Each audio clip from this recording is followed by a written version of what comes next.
Vai.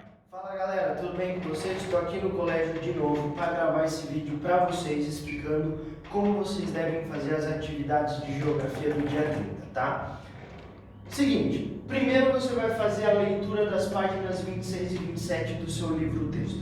O que tem nessas páginas? Informações relacionadas às chamadas teorias demográficas, que nós estudamos em sala de aula, que são elas as teorias malthusiana, neomalthusiana e a teoria reformista. A partir da leitura que você fez da página 26 e 27 e auxiliado pelo seu caderno de geografia, você vai responder o exercício 2.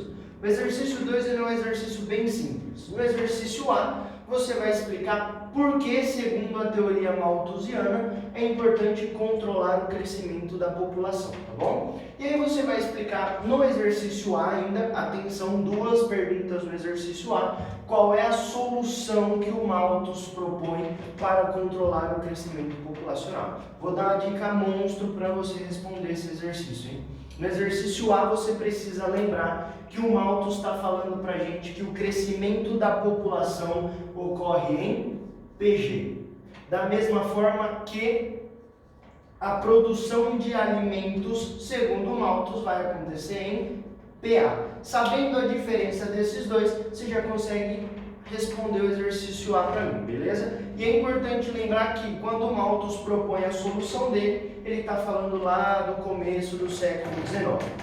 No exercício B você vai explicar por que, segundo os neomalthusianos, é preciso controlar o crescimento da população. E depois, dois exercícios de novo, no mesmo exercício aqui, duas perguntas, qual é a solução que os neomalthusianos propõem para diminuir o crescimento da população.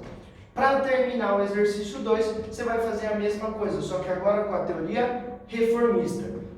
Segundo a teoria reformista, qual é a principal causa das elevadas taxas de crescimento populacional, de natalidade, de fecundidade do mundo? E aí, segunda perguntinha que você vai responder no mesmo exercício, qual é a solução dos reformistas para diminuir essas taxas, tanto a de natalidade, quanto a de fecundidade, quanto a de crescimento populacional. Com isso você termina o seu exercício 2, mas a sua atividade ela não termina por aí. Por quê? Porque você vai precisar ler de novo o seu livro-texto, só que agora você vai ler o capítulo 4, da página 30 à página 36, para você conseguir responder o exercício 4 para a gente.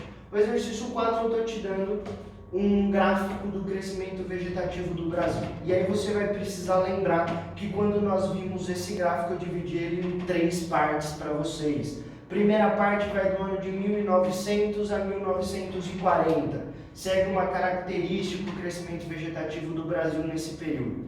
Depois de 1940 a 1970. E aí você vai precisar lembrar que também segue uma outra característica. E aí de 1970 até os dias atuais, uma outra característica do crescimento vegetativo do Brasil.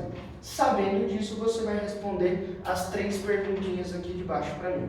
Aponte os principais fatores que causaram as quedas das taxas de natalidade e fecundidade no Brasil entre 1900 e os dias atuais.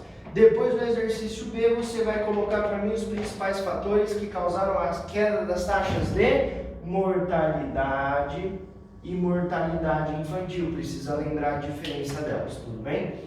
E no último exercício, quais são os principais fatores que ocasionaram o aumento da expectativa de vida no nosso país. Com isso, você termina a sua atividade de geografia do dia 30. Bacana? Aquele abraço para vocês.